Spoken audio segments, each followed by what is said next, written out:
Welcome to the Insurance Revolutionized podcast brought to you by Success Without Sacrifice. I am your host and coach, Cherie Sauer, and here on the podcast, we are on a mission to revolutionize the way women in insurance do business. We will be interviewing women who are changing the face of insurance, as well as giving you tips and inspiration to grow your agency to new heights without sacrificing what is most important to you. Let's get started. Welcome back to the Insurance Revolutionized podcast. I have a special guest here with me today, Ruby Ulloa. Ruby, thank you so much for being here. I'm excited to chat with you. We've been talking a little bit beforehand, and she has all sorts of insights to share with you, ladies. So I'm excited to have you here, Ruby. Tell us just a little about who you are and your background and what you do. Cherie, my pleasure, and thank you for having me. My name is Ruby Ulloa, as you said, and you said it perfectly. I've been in the insurance industry for almost 24 years with wearing different hats, from wholesaler to individual market, independent production, PEO, and for the last 13 years, exclusive to employee benefits. In my experience and line of work, I'm finding that as an industry, there's a lot of work to do when it comes to cultural gaps in insurance and also benefits communication. I have a vision and a goal to hopefully continue to work with Hispanic professionals, other minorities, and just professionals in my industry in general to help close that gap so that we can better communicate and more effectively provide solutions and services to our clients. So Ruby, I love that vision and that mission, and it's so much bigger than insurance, right? So tell us kind of, where did that come from? Like, what sparked that desire? So for one, I was not born in the United States. I came here young. I was born in Nicaragua, a small country in Central America. Fortunately, my family, my parents both had a pretty good education in our native country. They also always implemented discipline when it came to saving and also having finances in order.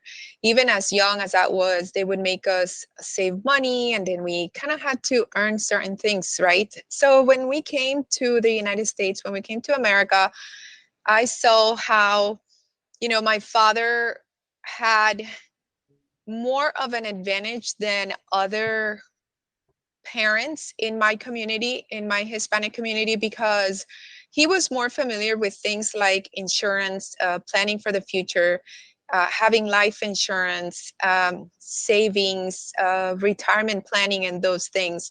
While other parents and some of my friends had no idea what those things were. I started to see how so many of them would fall behind, while people like my parents and all of us in my family would get ahead simply because we either embraced culturally quickly or because we had some kind of a background in the planning for the unforeseen and the future. Interesting. So is that what got you into the insurance industry? Is that what made you want to get into insurance? No, I actually ended up in insurance by accident. I was in the retail industry prior, and I came across a recruiter who liked my personality. She asked me if I would consider working for a highly functional marketing team. And I said, I've never worked in insurance, but working under pressure and stress is nothing new to me. So why not? And I decided that it was time for a change. So I moved forward with the offer they made me, and that's how I ended up with insurance. But then once I was working in the insurance business, then I saw that everything I always wanted to do and what I envisioned that I would want to do at some point in my life, this would be my opportunity to make it come to life. Oh, I love it. Okay, so walk us through that journey a little bit more. So you started more on the marketing end of insurance, but then you eventually became a licensed insurance agent, correct? Correct. So yes. So I supported a highly functional marketing team with annuities. It started off with annuities. I also supported life insurance, long-term care. Also supported for a little bit a broker dealer that was aligned with the marketing firm I was working with. So it was there was a lot of pressure to get things done, to get the numbers in. And what that taught me is that when you work in that environment, you're not always doing what's right by the client. Um, at that time, I felt like we were doing what we needed to do because a lot of these companies had investors to answer to, right? And I'm not downplaying that. What I'm saying is, I knew in my heart that there were other options and maybe other solutions if we would take the time to get to know our clients better that we could present to them. Because at the end of the day, what we do, our recommendations, what we show people as a solution impacts their life and also those who depend on them. And it's not only a solution for the present. It's sometimes these are legacies that they leave onto their heirs. So I started to feel a little uncomfortable with myself, and I decided to get licensed so that I could make other recommendations or better recommendations. At least that's how I felt. But with a better understanding of the clients, and unlike how I was trained, with a little bit of patience with the process. And although that may not be how a lot of people in my industry see it, because I've heard things like, well, that's such a waste of time. You know, we could wrap it up quicker. Well, you know, I did want to know, why is it important for them to have the life insurance, but I also need to know their family medical history. And the reason why is because I need to know if this life insurance policy is going to solve their need beyond today, 5 years from now, 10 years from now. Um, is it maybe something to the laddering effect that they need? Is it maybe a lesser face amount life insurance policy and a long-term policy that they would need? So I started to see those things. You know, I started to see people as if they were my family, as if I was planning for my family. Then I connected myself with a lot of wonderful mentors. I have met really good people in this industry, people who do right by their clients too. And I learned a lot from a lot of them as well. Um, and through my connections, I ended up being introduced to group insurance, which was exciting again because I had to adjust myself to something new. Um, I like new things. Innovation was something that always sparked my curiosity. And when I was presented with the opportunity to talk to large groups and help out and bring in that business, but not from a kitchen table with a family, but from maybe a larger group and even a decision maker, then I wanted to know what I needed to do to get there. And and then I did that. I also ended up working for a PEO, or professional employer organization, which is it's co-employment.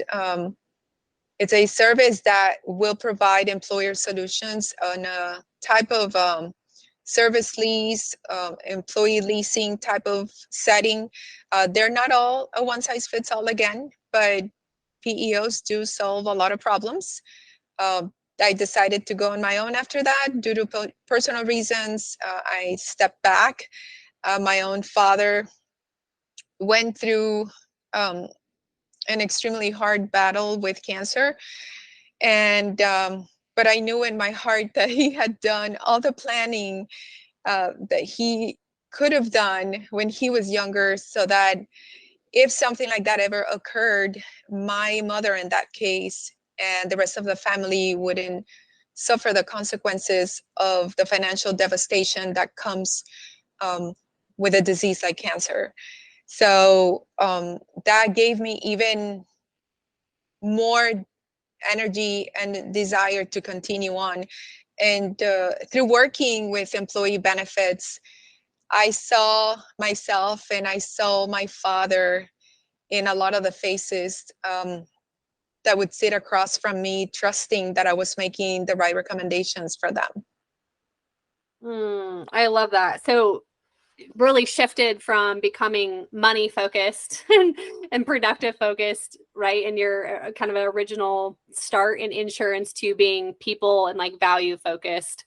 And that's what I'm kind of hearing in your story. And I think the fact that you can see yourself and you can see your dad and those people in your clients, that makes like a world of difference. And I'm sure there's many people that trust you because of that, because you're leading with wanting to take care of them over a dollar, right?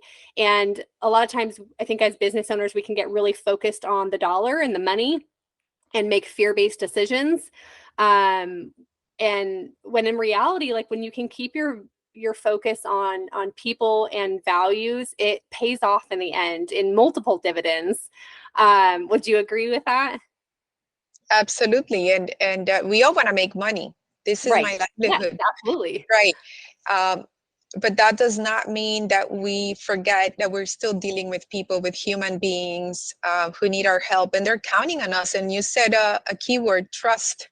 Yeah, they trust you. And when they trust you, you got to appreciate that you've earned their trust. It's not something given to you. You earned that from people that you do business with. And you continue to cultivate those relationships, and that's how I know in my industry the word leads is very common, but the best leads really come from those relationships you build, because it becomes an automatic kind of thing that those people who trust you, they tell everybody else. I mean, I have met great grandmothers that are sitting there with pen and paper, and I'm wondering what they're writing. And then when I ask them, is there anything I didn't answer that I should know about? And they're like, no, I'm actually writing down the names of all the people I'm gonna have call you. I love it. I love it. Yeah, and that's just so true. I actually, so the you and I were chatting before, and I we have a client, Lisa LeBlanc, and she'll actually be a guest on the podcast, and we'll talk about this. But I was telling her, I said, it is unreal how many people tag you and your company. Anytime somebody asks about insurance for home, auto, business, they're tagging her, and it's because they lead with heart and they lead with their values and they really take care of people. And it's paid off in huge dividends. And so I love that that's your story too. And when people trust us, that's where the referrals will come from. And I had an interesting encounter with somebody who was trying to sell us life insurance and all those things, and a financial advisor and whatnot. And it was interesting because before they even gained our trust, they asked for referrals. And I was like, no, you don't get my referrals until you get my trust. And it wasn't automatic, like, I'm done. I'm like, I'm not even going to go to you for your services because you haven't even done anything to earn my trust yet. And that's just a sales tactic. But when you take care of people and you earn their trust, it really pays off in the end. And you don't have to be so focused on leads because the leads come. So I really love that about your story, Ruby. I would love to shift into kind of just some of the cultural gaps that you were talking about, and just some advice or tips that you would give. Let's go first with from an agent perspective to a client perspective. What are some of the cultural gaps that you're seeing How can agents take care of their people regardless of their ethnic background, their culture, their religion, their beliefs? Let's just talk about that for a few minutes here.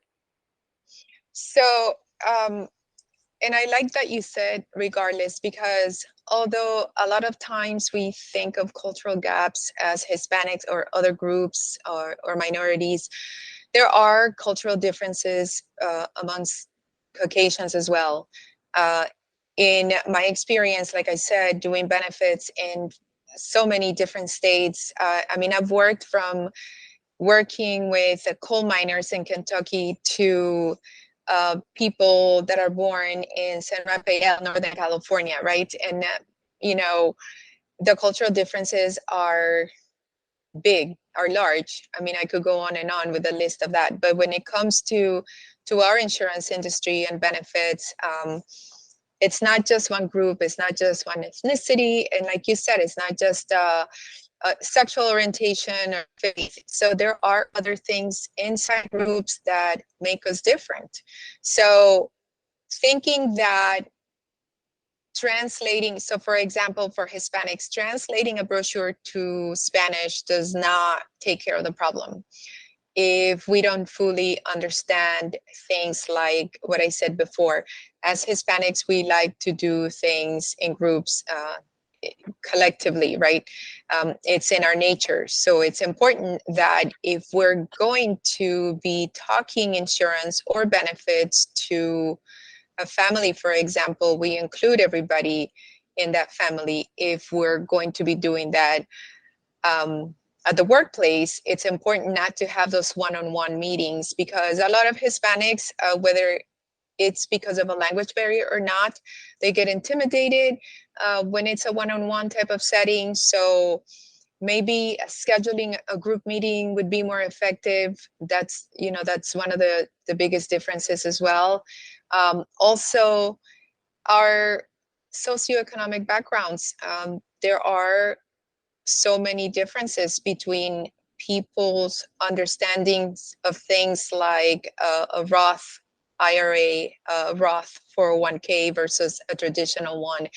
And I've seen when I'm working alongside an advisor and they're talking to a lot of the employees or individuals about these things, and I just see the blank stares in their faces, and they're nodding, but they're kind of like looking somewhere else.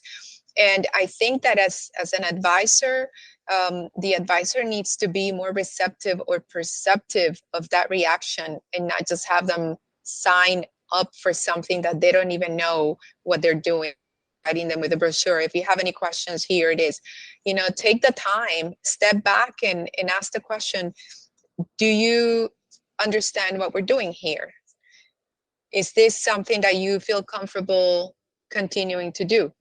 And I have seen advisors, when I'm advising on or making recommendations on employee benefits, simply just go through people like it's a revolving door, right? Without really noticing that a lot of them are walking away kind of lost. They're like in limbo. And how do I know that? Because a lot of times, since they know I speak Spanish, then they'll come to me and they'll say things like, can you explain to me what he said? And I'll say it to them in Spanish, and they still don't fully understand it. So there's more work to be done. We need to use simpler words to explain it to people. If you go work with the coal miners between Kentucky, West Virginia, Southern Ohio, understand also a lot of them didn't even complete middle school. So that's something that we also, yes, their native language may be English, but when it comes to insurance and or benefits or any kind of legacy planning, they're at a loss. They don't even know what that's like. All they know is that they probably will inherit some land from their family, and they that's basically what to them is their retirement security. They're in the workforce too, and I believe that they should have the same understanding and opportunities like everybody else. So those are some of the things or examples. I mean, I have hundreds of examples, but I think that as advisors or benefits counselors, for that matter, consultants, we need to really step back and maybe include people. And prior to going somewhere and talk to people, well, who's going to be my audience? What do I need to know about them? Are we also doing that kind of homework, or are we entirely focused on the product that we're going to recommend and getting out of there? No, I mean, I myself, I know I had to do a meeting for a group of people from the Southern Antilles, the West Indies in the Caribbean. And although here in Miami, Florida, there's a lot of Caribbean influence, I know that culturally the Southern Antilles are different. And I attended an event in Fort Lauderdale where they were going to be celebrating a holiday that's pretty famous in the lower Caribbean islands. And I got to know a little bit more about them. And even the food is different from, everybody thinks that, if you're a Jamaican or Puerto Rican, you're a certain way. But then, people from Grenada, Curacao, and St. Lucia are actually different culturally. And after going to that event, I understood that about myself, but it did help me when I went back and explained benefits for the group that I was going to be presenting to. So I did take the extra time to learn a little bit more about who my audience was going to be. And Yeah, I think we need to do more. That's really interesting. It's so I live in Spokane, Washington, which is like mostly white dominated, right? Mostly Caucasian, speak the same language. It's all the same. And so it is really interesting just hearing, the different, like even going from state to state is a different culture in itself. Yes. And how they function and the food and the different cultural influences and all of that stuff. So yeah, just across the board there's so much to learn. And I know before we started recording, Ruby, you were talking about niching down, and you talked about the niche. Is that kind of a part of, can you talk about that a little bit more? We didn't go into detail beforehand, Yes. but I want to talk about that a little bit, because I think, sometimes there's fear in niching down. But there's also freedom in niching down, because you can really understand and learn about that particular person or industry or, whatever it is, instead of trying to, feed everybody, if you will. So will you talk about that a little bit? Yes. So we work with who we feel comfortable working with. So for example, when or for instance, when I worked as an independent benefits consultant, I liked working with the smaller business, the mom and pop. I felt that I had an opportunity to get closer to the decision makers, and it was better for me to have the kind of a family environment to work with. Other counterparts and other brokers and people that were doing the same thing, they wanted to go directly to the HR or the CFO. And although I have done it before and I felt confident, I liked working with people who were asking me all kinds of questions because they needed all the help in the world, versus the ones that were like, okay, this is what we got. What do you have for me? That's not my personality. So we all, I think, need to find who we want to work with based on how comfortable we feel. I have brokers that as a wholesaler that I currently work with, and they've told me things like, look, I am LGBT and I want to work with that community. Absolutely. How can I support you? And that's what he's doing, because that's where he feels comfortable. That's where and what I tell my brokers that I coach now and mentor, I say, what community, what group of people or industry, if you had to call it home, what would it be? And then when they answer that question, and I'm like, well, that may be a good starting point for your niche. That doesn't mean that if somebody else comes from somewhere else, you're going to deter them. Maybe that's an opportunity to get to know another type of client, and maybe you can even learn some things from that client to bring to your existing book or to your pipeline that you're currently building on. Um, but again, going back to the whole leads, um, I am finding in our industry, brokers and agents that are looking for leads are not focusing on a group or niche to work with. I think that they're moving around a little too much. They're going from place to place, and they have not taken the time, or at least that's my perception, maybe I'm wrong. They have not taken the time to get to know a specific industry, a specific group, for example. Um, I'm also on the flip side of that. I'm seeing brokers who are highly successful when they take the time to get to know an industry. For example, I know a lady here in Florida who is successful with restaurants because she likes working with the restaurants and she feels extremely comfortable working with them. Then I have another broker.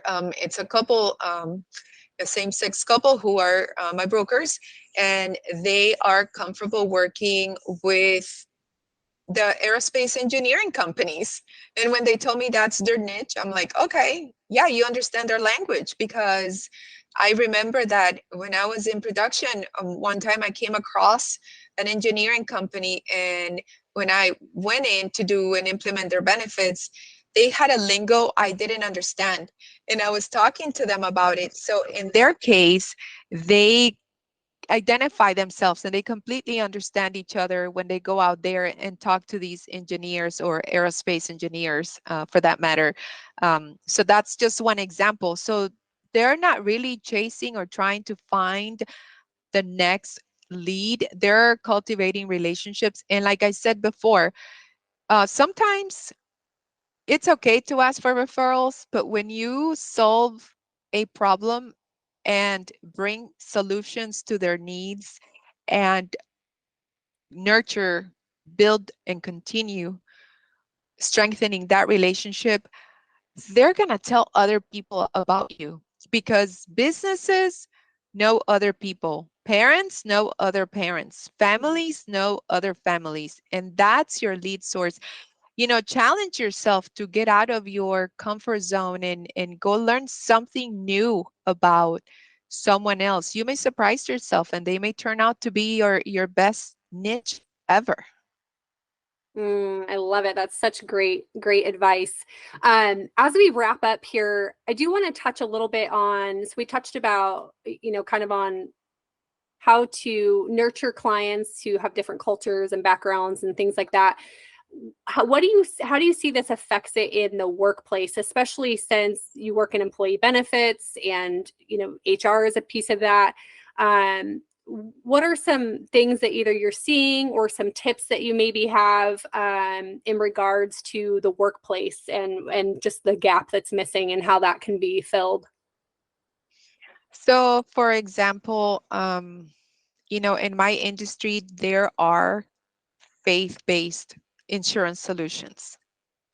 And I think it's important for employers, anybody leading any kind of company or advisors recommending solutions to these companies at the workplace that they also talk about faith-based solutions, for example. And I'm not just talking about the traditional faiths that we all know, right?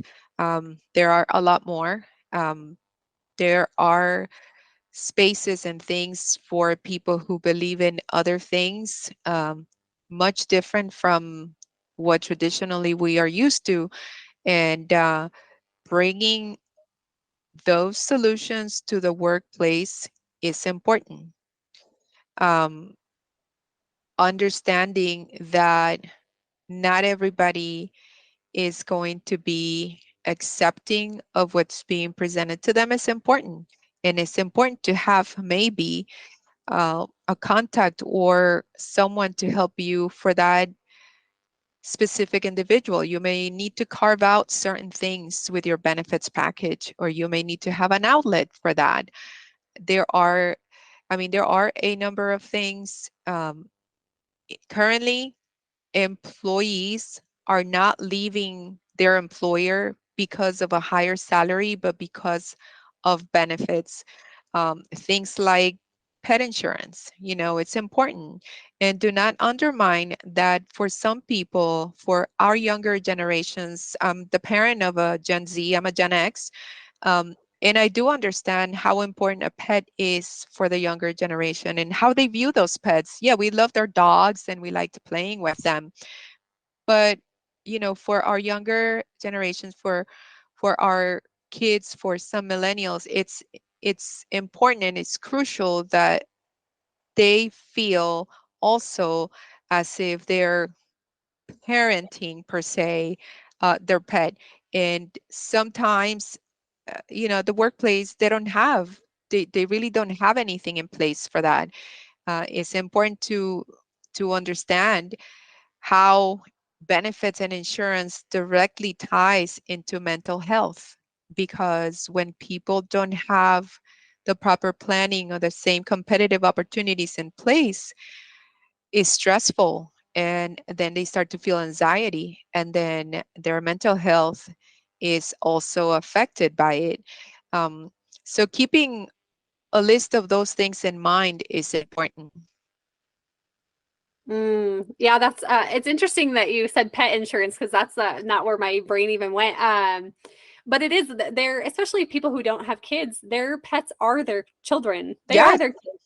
And making them feel as seen and heard as somebody who has kids is, that's going above and beyond. So I love that example that you just gave. Anything else that you want to touch on in that arena before we wrap up here? You talking about at the workplace? Yeah, about the workplace.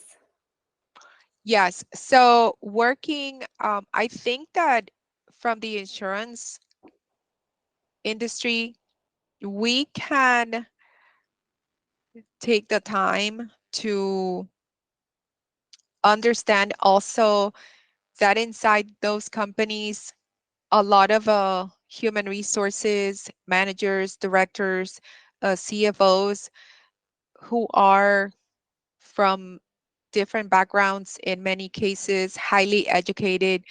um, they may not understand also, or they may not even see that those cultural gaps exist.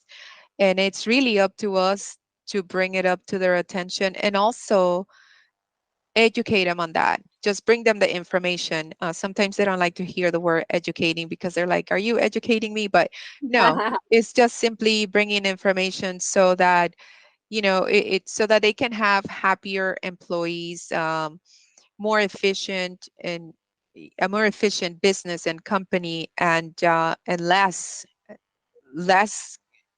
depression, and less usage of things like EAP at the workplace, which I didn't touch on that before, but implementing EAP is something extremely crucial as well, because sometimes employees don't want to talk to anybody, or even if they have a spouse or somebody that they trust, they're going through something they don't want anybody to know. And having in place a program like EAP is important, because they'll be talking to someone, maintain the confidentiality, contractual confidentiality, and it's going to help them with a solution. But as a broker or as an agent, we need to understand also that, like I said, a lot of the decision makers, or who lets you in to come in and present your solutions to employees or individuals, they're also needing this information so that they can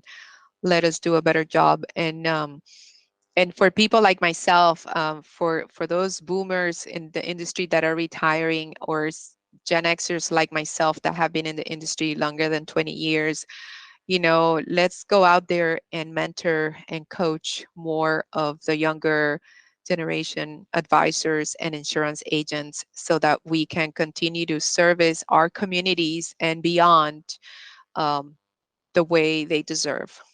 I love that. Okay, so I have to ask, what is EAP for those who don't know? Because so what I know EAP is, because my background is sports medicine, is Emergency Action Plan. Oh, I'm wow. sure I'm that's not what it is. sorry. Okay. It's No, the that's okay. employee. So the employee assistance program. Oh, It's, got it. Okay. yes. Yeah. Okay. My brain just went right to emergency action plan. And so I couldn't, I was like, wait, okay, wait, what is that? That's so funny. Insurance is like, and every line of insurance has its own language. It's like learning a foreign language every time it's like a different insurance. So it's all the acronyms, and people who are in insurance, I'm sure know, but my background isn't insurance, right? So I hear these acronyms and I'm like, wait a minute, what is that? Yes. And translating that to Spanish is even longer because we don't have acronyms like that in Spanish. Oh, interesting. So how do you do that if you just don't use acronyms? You just spell it out? Pretty much, yes. And then Okay. sometimes the translation, we need to know how to say things because literal translations or Google translations don't really work. So there are ways to say things differently. And again, as a Hispanic, depending on where you're from, words mean different things. So we have to keep those things in mind. Yeah, absolutely. Um, it's funny because my background is sports medicine, and so we would go to like a get together, and we're talking athletic training and injuries and acronyms, and my husband would always be sitting there and like, I have no idea what you guys are talking about.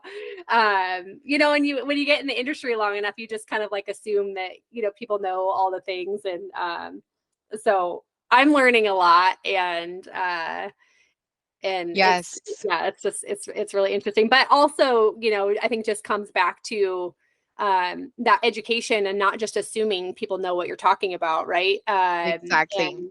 And really helping bridge the gap, depending on somebody's background, I think is really really important. And I love that you are kind of spearheading that, and that's really your vision and your mission, and mentoring other people who are coming up and wanting to do the same thing. So as we wrap up here, Ruby, are there any, if you could give just one piece of advice to somebody who's in your industry, that maybe wants to become a broker or wants to get into the insurance industry, what's something that you would tell them? So be curious, for one, for somebody who's new. Talk to as many people in the industry as you can. Um, don't be driven by a dollar sign. You will make money. The money will come once you do things the way you should. Have a goal. Also have a business plan. Hold yourself accountable. Own it, and don't rely so much on others. And you know, doing things the same way time after time without trying anything new is going to hurt you. And don't feel bad if you want to explore something besides what is currently presented to you. Um, if you're going to align with an IMO or an FMO, talk to as many as you can. Don't put all your eggs in one basket. Same thing that we tell our clients. There are different solutions for different situations, and many times it's good to have a different point of views depending on the type of business that you're doing. And also get to know the people that will be helping you make those recommendations for your clients. Know their history. Know not so much how long they've been in the business, because being in insurance for 20 plus 30 or 40 years doesn't really mean anything if you haven't done what's right by people and you've always done things the same way. So be curious. Don't stay in one place. Talk to people, surprise yourself, learn something new, um, and you'll do well. Awesome. Such great advice. Ruby, where can people find you if they want to just connect with you or learn more about you? Where can they find you? So on LinkedIn, I'm under Ruby Ulloa or Ulloa, but I say Ulloa because most of my friends get tongue twisted with the double L. So it's RUBYULLOA. And also my email address, which is my first and last name, RUBYULLOA at savoyassociates.com, or on my cell at 904-663-4503. Awesome. Thank you so much for being here with us today, Ruby. You just had so much good insight and such good conversation, and it was a pleasure to have you on today. Thank you. The pleasure is mine.